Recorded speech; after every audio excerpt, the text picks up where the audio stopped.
everybody. Hello. Good evening. Well, I have just finished testifying. I answered every one of their questions as fully as I could, based on what I knew, and what I knew is what I said in my statement this morning. I never met Jeffrey Epstein, never had any connection or communication with him. I knew Ghislaine Maxwell casually as an acquaintance, but whatever they asked me, I did my very best to respond. It was disappointing that they refused to hold a public hearing, so I wouldn't have to be out here characterizing it for you. You could have seen it for yourself. We had asked for that. We think it would have been better for the committee and its efforts to gather whatever information they are seeking.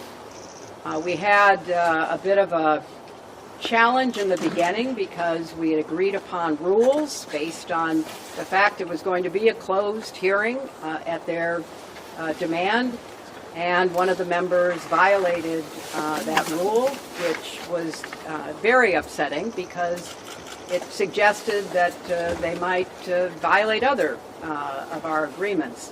So we had to cease the hearing for a period of time until we could get assurances that no rules would be broken going forward, and we returned to answer questions repetitively, literally over and over again.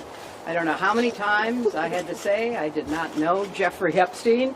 I never went to his island. I never went to his homes. I never went to his offices. So it's on the record numerous times. It then got, at the end, quite unusual because I started being asked about UFOs and a series of questions about Pizzagate, one of the most vile, bogus conspiracy theories that was propagated on the internet, that was serving as the basis of a member's questions to me. So I can only say that the best exchange that I had came at the very end, when, contrary to every other deposition they have taken, no Republican member asked any questions about Jeffrey Epstein or Ghislaine Maxwell to anyone else they have deposed. And in fact, the Republican members didn't even show up for the deposition of Les Wexner. And when I said that, I had to point out that the only questions that any Republican member asked of any of the people they deposed was of former Attorney General Bill Barr, when Chairman Comer asked him about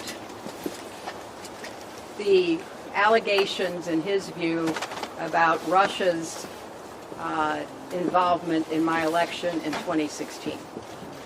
So at the very end of this hearing, after I made that point, I want to commend Chairman Comer for raising a series of significant questions that I responded to about the nature of the investigation and the areas that I thought should be explored.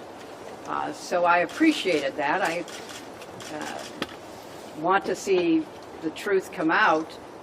So that was a reassuring way to end a very long, repetitive deposition.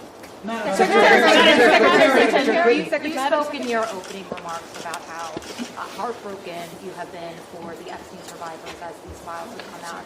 Can you talk to us a little bit about how you have processed and reacted to the fact that the former president, your husband, Bill Clinton, is referencing the Epstein files numerous times, including in some photos featuring women? And how have you been personally preparing for the deposition that is coming tomorrow? Are you 100% confident that there isn't anything that the former president knows about Epstein's crimes? I am, and I think the chronology of the connection that he had with Epstein ended several years before anything about Epstein's criminal activities came to light, and that he was charged and sadly given a sweetheart deal, which, as I said in my statement, had that not happened, perhaps his predatory behavior could have been stopped earlier. But I think it is fair to say that the vast majority of people who had contact with him before his criminal pleas in 2008 were like most people. They did not know what he was doing. And I think that that is exactly what my husband will testify to tomorrow. Madam Secretary, do you believe this was a fair hearing, and do you still want to testify publicly, even though you gave this deposition? Well, I'm not going to do it again. They had a chance to do it in public, and I wish they had done it in public. And I think they're making the wrong decision, avoiding doing it in public. I thought it was very repetitive. I thought that they asked literally the same questions over and over again, which didn't seem to me to be very productive. And then, as I said, toward the end, there were other questions that were totally off subject.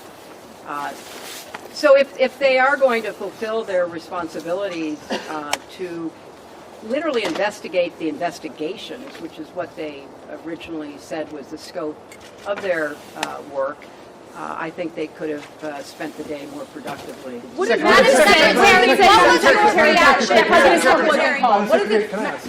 Secretary, can I ask, why was Colleen Maxwell invited to the Brooklyn Chelsea Clinton's wedding in 2010? She'd already been mentioned in a civil lawsuit by Virginia Giuffre before that. Jeffrey Epstein had already been convicted before. She came as the +1, the guest of someone who was invited. Madam Secretary, can you tell us your reaction, please, to the photos of your husband in the hot tub in the swimming pool? What message does it say that President Trump I don't know when the video will be out. I don't know when the transcript will be out. We've asked that they be out as quickly as possible, and then you can see. Madam Secretary, what was your reaction to the photos in the hot tub? We heard from Bill Gates concerns about Epstein trying to blackmail him. Ding dong.